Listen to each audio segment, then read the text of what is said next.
Bonjour à tous. Dans le cadre de mon examen de droit civil, j'ai pris la décision de développer la question de savoir si le lien de confiance était une condition sine qua non pour que le mandat existe. Pour ce fait, je vais diviser mon développement en deux parties.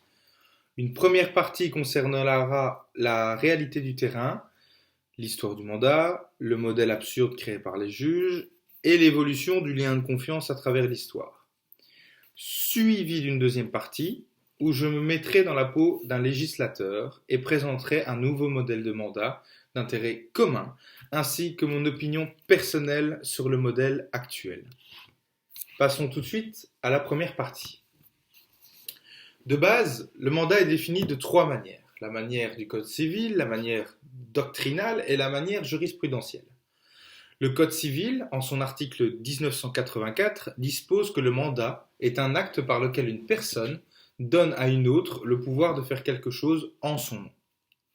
La manière doctrinale, contrat par lequel une partie, le mandant, charge une autre personne appelée mandataire du pouvoir qu'elle accepte de la représenter afin de réaliser en son nom et pour son compte un acte juridique.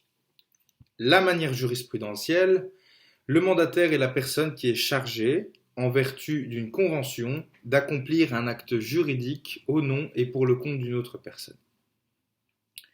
Dans la doctrine et la jurisprudence, on retrouve la notion d'acte juridique que nous ne retrouvons pas forcément dans le Code civil. La raison est tout simplement de ne pas confondre le mandat avec le contrat d'entreprise. Lorsque c'est un acte juridique, c'est un mandat. Mais si ce n'est pas un acte juridique mais matériel, c'est un contrat d'entreprise. Le mandat, dans sa forme initiale, est un contrat spécial issu du droit romain. C'est un contrat presque anodin qui relève d'une logique de service d'amis. Quelqu'un qui devrait réaliser une mission confie à quelqu'un d'autre d'exécuter cette mission à sa place. Le mandat est réservé dans l'intérêt exclusif du mandant. Ce mandat, est généralement gratuit et ce rapport est basé sur un lien de confiance. Le fait que le mandat soit basé sur la confiance a induit ce qu'on appelle la révocabilité ad nutum. La révocabilité ad nutum dispose que le mandant peut mettre fin au mandat à tout moment sans préavis ni indemnité. Le problème, c'est que dans la société belge actuelle, le mandat n'occupe plus du tout la même place. Ce n'est plus un petit contrat anecdotique. Les administrateurs de société sont liés au nom et pour le compte des personnes morales qu'ils représentent. Ces professionnels sont généralement payés, ce qui veut dire que le lien de confiance n'est plus forcément pertinent. Par exemple, le mandat de litière. C'est un mandant qui demande au mandataire de le représenter, dans le cadre, par exemple, d'un avocat et de son client. Le petit contrat d'amis est devenu un contrat majeur des affaires. Au regard de l'évolution du mandat, le mécanisme de la révocation ad nutum n'est plus pertinent. Le problème est que cette révocation est prévue dans le Code civil. La Cour de cassation a rendu, en 1993, un arrêt créant la théorie du mandat d'intérêt commun afin de bloquer cette révocation ad nutum. La règle est simple.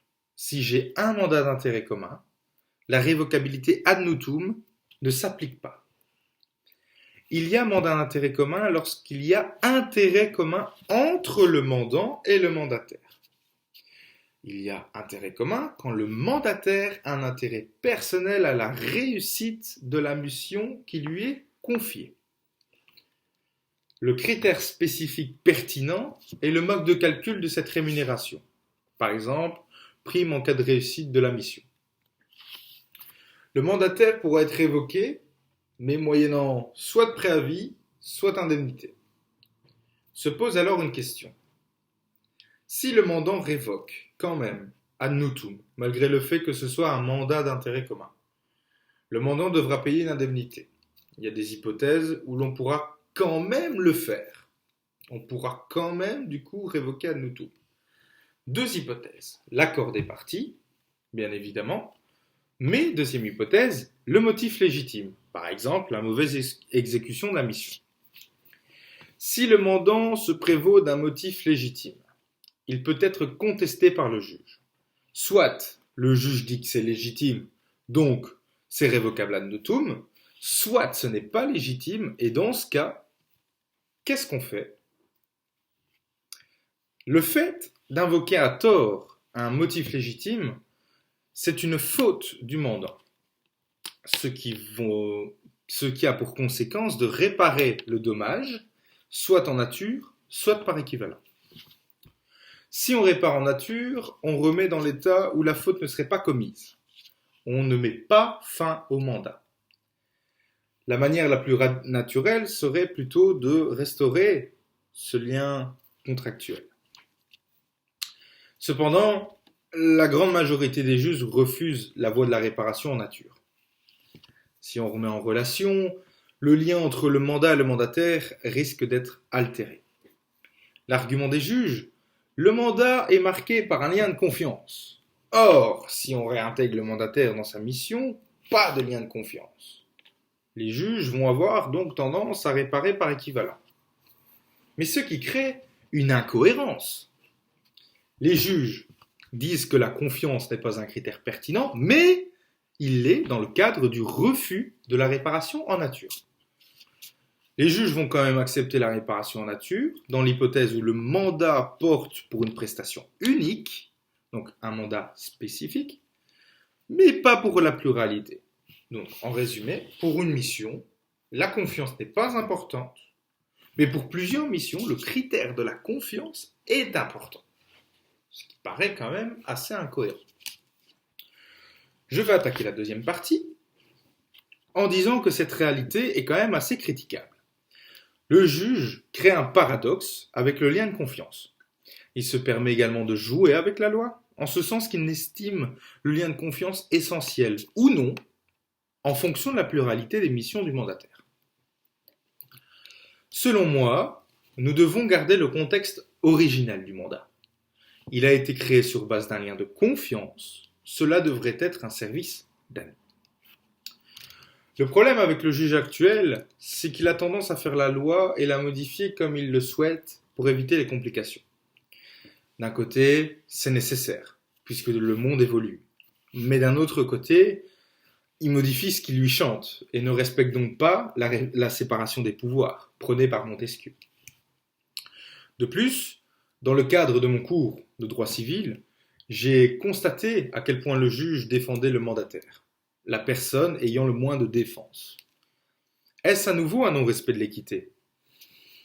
C'est un autre débat, mais pour moi, oui. Après avoir présenté le modèle actuel, je vais vous présenter mon modèle idéal de mandat, qui souligne l'importance du lien de confiance, la base du mandat. J'ai trouvé 3 solutions envisageables, et j'en ai choisi une parmi les 3. La première solution, c'est qu'on crée 2 sortes de mandats. Un mandat originel et un mandat professionnel. L'originel serait basé sur la confiance, un service d'amis. Le professionnel serait basé sur un acte rendu suivi d'une rémunération obligatoire, que ce soit en nature ou financière, afin d'obtenir un but recherché par les 2 parties. Ce mandat serait plutôt consacré à la vie professionnelle. L'originel disposerait d'une révocation ad nutum, tandis que le professionnel, le mandant, devrait y mettre fin, moyennant préavis ou indemnité. Deuxième solution, on fusionne le mandat et le contrat d'entreprise, afin de créer un mandat d'intérêt commun, que ce soit un acte matériel ou juridique.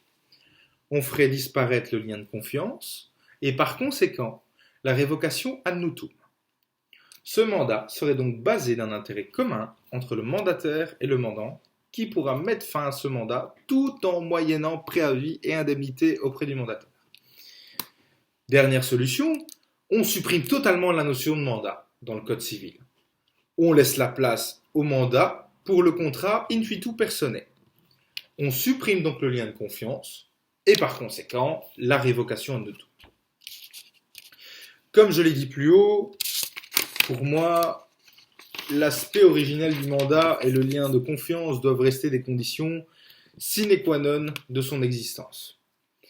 J'opterai donc pour la première hypothèse où deux mandats bien distincts seraient créés avec des conditions différentes. Mes conditions pour le mandat originel seraient le lien de confiance entre le mandant et le mandataire, avec possibilité de révocation de notum. Donc, par exemple, une personne âgée demande à son petit-fils d'aller voter à sa place. Je rappelle que voter est un droit civil et civique et donc obligatoire en Belgique. Et les conditions pour le mandat professionnel seraient un intérêt commun entre le mandant et le mandataire, avec révocation moyennant préavis ou indemnité.